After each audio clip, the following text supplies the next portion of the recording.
Today I'm going to be reviewing author Schopenhauer's book, The Wisdom of Life. It's a great book. I'm no expert on Schopenhauer, or philosophy for that matter.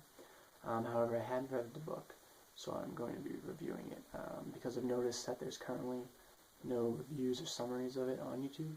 So hopefully for those hoping to read it or buy it, this will be helpful. So it's a quick read. Saunders' translation is only 77 pages, so you can finish it in a matter of days. The book is basically Schopenhauer's observations on what makes individuals happy, and he narrows this down to three basic categories that make individuals happy. And the first is what a man is, the second is what a man has, and lastly, how a man stands in the estimation of others. So for this review, I'm just going to briefly go over the three categories that Schopenhauer presents in The Wisdom of Life for happiness, and then I'm going to rate it.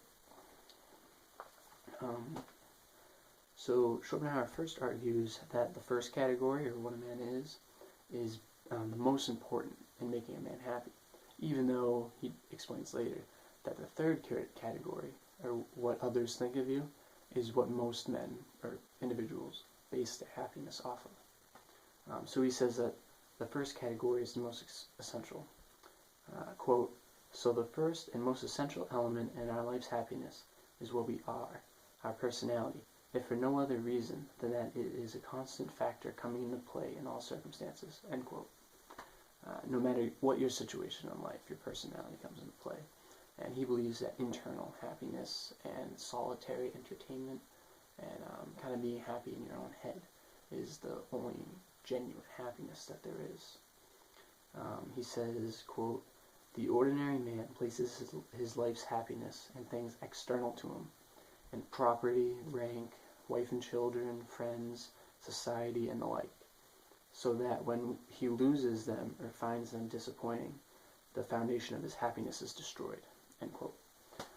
Meaning that men who place their happiness in external things, there's a risk of you losing that or them being disappointing. So even though he doesn't say that you don't want to go after those things, but you don't want them to be the foundation of your happiness. You want your own individuality and personality to be the foundation for your happiness.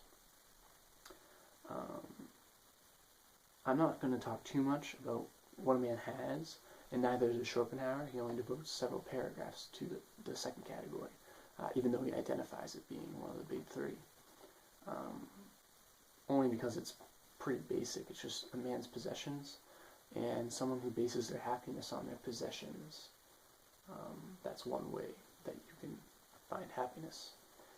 I would argue, and I think many would argue, against Schopenhauer, that someone who places their happiness on their possessions is in all actuality that falls into the third category, and that the reason they seek those possessions is because they care about the opinion that others hold of them. That's what I would argue. But Schopenhauer says it's its own category. And that third category being the most interesting, because Schopenhauer says that it's the one that most people fall under. And he says that these people are unhappy because their unhappiness is based on that external factor, or how a man stands in the estimation of others. Schopenhauer compares a man to a cat who will gladly purr when a compliment is given.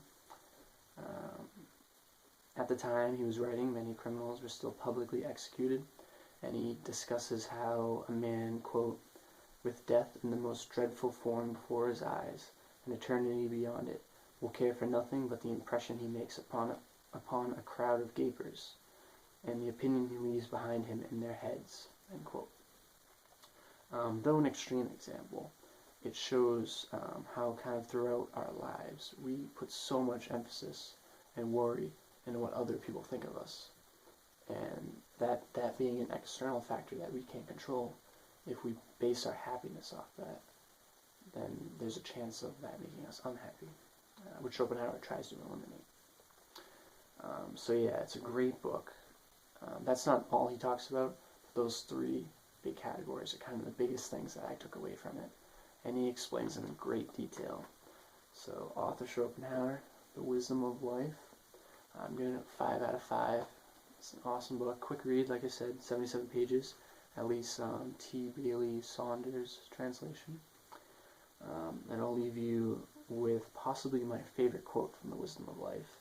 One where Schopenhauer explains how a young man or woman struggles to find their place in the world, and that this is kind of where that idea of caring about what others think of you arises. So, the quote. But a man soon discovers that everything depends upon his being useful, not in his own opinion, but in the opinion of others, and so he tries his best to make that favorable impression upon the world, to which he attaches such a high value.